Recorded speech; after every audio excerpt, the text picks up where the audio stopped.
Hello और welcome to study IQ. और इस वीडियो में हम बात करने वाले हैं इस टॉपिक के बारे में। इंडिया ने रिजेक्ट कर दिया है नेपाल का क्लेम बीआरओ की बॉर्डर रोड पर। डिस्कस करेंगे इसका मतलब क्या है, इसके इम्प्लीकेशंस क्या होंगे। A very important topic for UPSC mains general studies paper 2 subsection international relations. तो काफी कुछ आपको जानने को मिलेगा, a lot to know, a lot to discuss as always। but before we begin, study IQ का यूपीएससी कोर्स अवेलेबल है। यहाँ पर आप प्रीलिम्स और मेंस की तैयारी कर सकते हैं at a very affordable price. Go to Google Play Store और डाउनलोड करिए study IQ education app and buy the UPSC IAS course today. इस कोर्स में आपको लेक्चर मिलेंगे by me Prashant Dhawan, doctor Mahipal Singh Rathore, doctor Gaurav Garg और वेरियस और फैकल्टी के यहाँ पे लेक्चर हैं। So buy the course today. Now कल ही मैंने एक वीडियो अपलोड करी थी on study IQ YouTube channel और इस वीडियो का टाइटल था Kailash Mansarovar link road constructed. BRO border roads organisation ने एक बहुत ही इंपॉर्टेंट सड़क कंस्ट्रक्ट करी थी from Pithoragarh to Lipu Lekh pass. Basically Uttarakhand में आप अगर पिथौरागढ़ में हैं तो बहुत ही आराम से आप इस सड़क से इंडिया चाइना बॉर्डर तक पहुंच सकते हैं और उसके बाद चाइना में या फिर आप कह सकते हैं तिब्बत में एंट्री कर कैलाश मानसरोवर के दर्शन कर सकते हैं। ये बहुत से इंडियंस के लिए, प्राइमरली हिंदूज के लिए एक बहुत ही इंपॉर्टेंट रूट है। तो पहले यहाँ पर पूरी जो यात्रा थी इसमें टाइम लगता था 5 दिन का। अब ये जो नई सड़क है इससे ये टाइम कट कर बस 2 दिन का हो गया है। मगर मैंने आपको उस वीडियो में बताया था कि मोस्ट प्रॉब्ली नेपाल यहाँ पर ऑब्जेक्शन करेगा और बिल्कुल मेरी वीडियो अपलोड करने के कुछ ही घंटों बाद नेपाल की फॉरेन मिनिस्ट्री ने एक बहुत ही लंबा लेटर पब्लिश किया और ओपनली इंडियन गवर्नमेंट को ये कहा कि नेपाल इस सड़क का विरोध करता है। ये सड़क नेपाली टेरिटरी से गुजरती है। तो नेपाल बेसिकली ये कह रहा है कि लीपू लेक पास जो यहाँ पर है, जिससे आसानी से आप उत्तराखंड से चाइना में या फिर तिब्बत में जा सकते हैं, ये नेपाल को बिलोंग करता है। ये नेपाल की काफ़ी लंबे समय से स्टैंडिंग थी। मगर जब से नेपाल में कम्युनिस्ट पार्टी पावर में आई है, पावर में आने से पहले भी आप कह सकते हैं जब ये अपना कैंपेन कर रहे थे फ्रॉम द 1990s, तो उन्होंने बार बार लीपू लेक पास का इशू उठाया है और इंडिया नेपाल के रिलेशंस खराब करने की भी कोशिश करी है। तो रिसेंटली भी यही हुआ।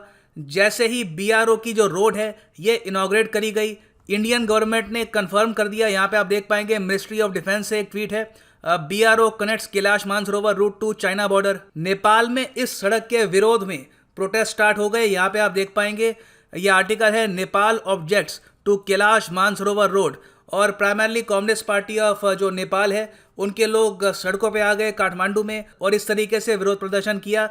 और नेपाल की सरकार ने ये चिट्ठी लिखी है। चिट्ठी के जो शब्द हैं, जो वर्डिंग है और जिस तरीके से उन्होंने लैंग्वेज यहाँ पर यूज़ करी है, ये काफ़ी इंटरेस्टिंग है। ये मैं आपको दिखाता हूँ इन्होंने यहाँ पर कहा क्या है। पहले तो सिरा सिरा नेपाल ये कहता है कि नेपाल रिग्रेट करता है कि इंडिया ने इनॉग्रेट कर दी है recently link road between Lipu Lekh pass और उत्तराखंड, जो नेपाल की टेरिटरी से गुजरती है। फिर नेपाल की सरकार यहाँ पर कहती है कि जो 1816 की ट्रीटी है between the then Nepal empire और ब्रिटिश ईस्ट इंडिया कंपनी, जिसको ये कहते हैं सुगौली ट्रीटी, इसके हिसाब से नेपाल की सरकार ये मानती है कि जो काली नदी का ईस्ट का पोर्शन है वहाँ पर बहुत सारी टेरिटरीज नेपाल को बिलोंग करती है, उसमें लीपू लेक पास भी आता है। फिर ये आगे लिखते हैं कि 2019 में जब आपने इंडिया का नया पॉलिटिकल मैप पब्लिश किया था तब भी नेपाल ने इसका विरोध किया था। हम आज भी इसका विरोध कर रहे हैं। 2019 में आपको याद होगा जब हमने लद्दाख का जो नक्शा चेंज कर दिया था, जम्मू कश्मीर स्टेट कैंसिल हो गई थी, यूनियन टेरिटरीज यहाँ पर बन गई थी।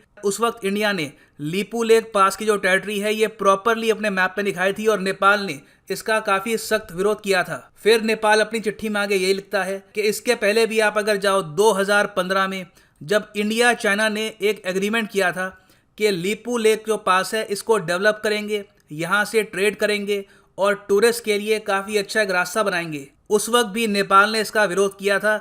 उस वक्त नेपाल ने चाइना और इंडिया दोनों को चिट्ठी लिखी थी कि आप कैसे डिसाइड कर सकते हैं कि जो लीपू लेक पास है यहाँ पर दोनों कंट्रीज मिलके इंफ्रास्ट्रक्चर डेवलप करेगी, नेपाल को बिना कंसल्ट किए, नेपाल को बिना थर्ड पार्टी बनाए, ये एग्रीमेंट ठीक नहीं है। फिर ये चिट्ठी में आगे ये लिखते हैं कि हम चाहते हैं कि सरकार, भारत सरकार इस तरीके का यूनिलैटरल एक्शन ना ले और ओवरऑल जो ये पूरी सड़क है इसके अगेंस्ट यहाँ पर बात करी है। अब इसके रिस्पॉन्स में इंडिया ने क्या कहा है, देखिए इंडिया का रिस्पॉन्स यहाँ पे बहुत ही सिंपल है और क्रिस्टल क्लियर है। इंडिया ने यहाँ पर सीधा सीधा ये कहा है कि इंडिया रिजेक्ट करता है नेपाल के claim on the border road.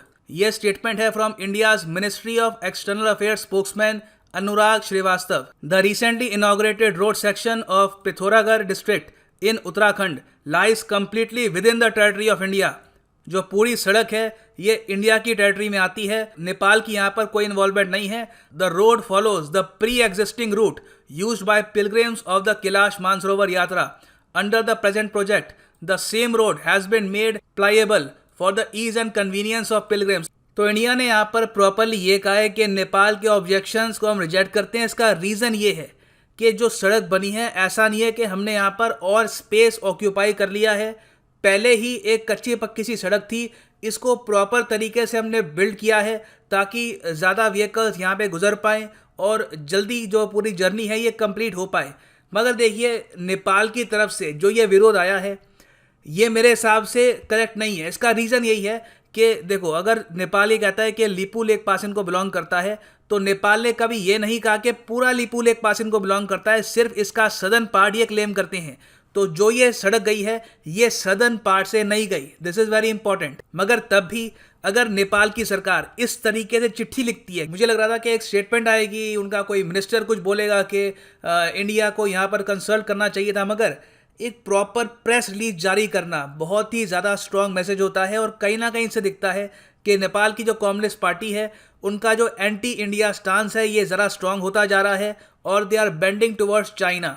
Recently भी आपको याद होगा, मैंने आपको दिखाया था इन अ वीडियो कि नेपाल की जो कम्युनिस्ट पार्टी है इनकी इंटरनल पॉलिटिक्स में भी जो चाइना की ऑनवॉय हैं ये कितनी इंटरफेरेंस करती है। और रिसेंटली जब केपी ओली की सरकार गिरने वाली थी, इनकी पार्टी में ड्रिफ्ट आने वाली थी, तो उस वक्त चाइना की ऑनवॉय ने सभी लीडर से बात करके कम्युनिस्ट पार्टी ऑफ नेपाल को जोड़ कर रखा। बट ओवरऑल डेफिनेटली आप कह सकते हैं कि ये जो एपिसोड था ये इंडिया नेपाल रिलेशंस को कुछ और चोट पहुंचाता है और मोस्ट प्रोबेबली आने वाले टाइम में आपको नेपाल से इस टाइप की स्टेटमेंट्स और सुनने को मिलेगी।